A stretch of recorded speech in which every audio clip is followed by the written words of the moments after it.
নমস্কার বন্ধুরা, শিবানী রান্নাঘরে আপনাদের সবাইকে স্বাগত জানিয়ে আজকে আপনাদের সাথে শেয়ার করছি আমি ভেজ চাউমিন। যেহেতু আজকে নিরামিষ দিনে করছি, তাই আমি ভেজ চাউমিনটাই আপনাদের সাথে শেয়ার করছি। আমি কড়াইতে সামান্য একটু জল দিয়ে চাউমিনটা দিয়ে দিলাম, হালকা একটু ভাপিয়ে নেব। তারপর দেখুন ভাপানো হয়ে গেলে আমি একটা ঝুড়িতে নামিয়ে নিচ্ছি। এবার ঝুড়িতে নামিয়ে নিলাম, নিয়ে একটু ঠান্ডা জল দিয়ে ভালো করে চাউমিনটাকে ধুয়ে নিতে হবে, যাতে গরম বাষ্পটা একদমই বেরিয়ে যায়। সেইভাবে ঠান্ডা জল দিয়ে ভালোভাবে ধুয়ে নিতে হবে। তাহলে কী হবে বলুন তো, চাউমিনটা খুব সুন্দর ঝরঝরে থাকে, একটার সাথে একটা লেগেও যায় না। এই যে তেলটা দিয়ে দিলাম, সাদা তেল দিয়ে দিয়েছি, হাত দিয়ে একটু মেখে নেব।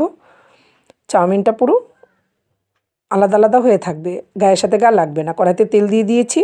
এখানে দেখুন সবজিগুলো কেটে নিয়েছি, বাঁধাকপি, বিনস, গাজর, পরিমাণ মতো লঙ্কা কুচি, মটরশুঁটি। আপনারা চাইলে আরও অনেক রকম সবজি দিতে পারেন। আমার ঘরে যা সবজি ছিল আমি সেগুলোই কেটে দিয়েছি। তারপরে কড়াইতে একে একে সমস্ত সবজি দিয়ে দিচ্ছি। গাজর দিয়ে দিলাম, বিনস দিয়ে দিলাম, পরিমাণ মতো লঙ্কা কুচি দিয়ে দিলাম। তারপরে বাঁধাকপি আর মটরশুঁটিটাও দিয়ে দিয়েছি, দিয়ে হালকা ভেজে নেব। একদম নরম করা যাবে না, একটু হালকা আকারে ভেজে নিতে হবে। স্বাদ মতো একটু লবণ দিয়ে দিতে হবে। আমি হলুদ দিলাম না, কারণ এটার কালারটা একটু হালকাই থাকবে।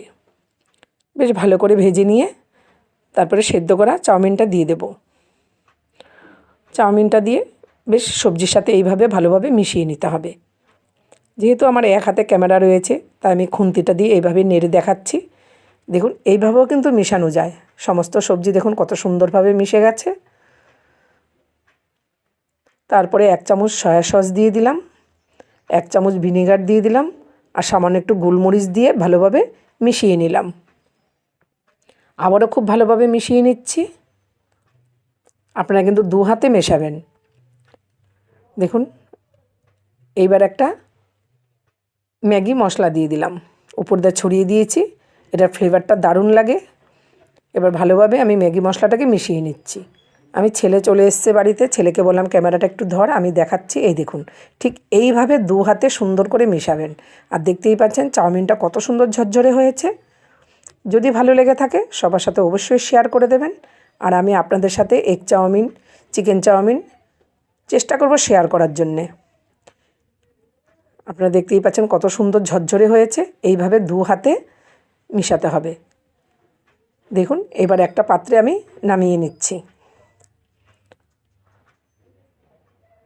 ফেসবুক থেকে ফলো, ইউটিউব থেকে সাবস্ক্রাইব করে আমার পাশে থাকবেন। উপর দিয়ে এইভাবে টমেটো সস দিয়ে সার্ভ করে নিলাম। ভিডিওটা কেমন লাগলো, যদি ভালো লেগে থাকে অবশ্যই কমেন্ট করে জানাবেন। আজ আসি, টাটা।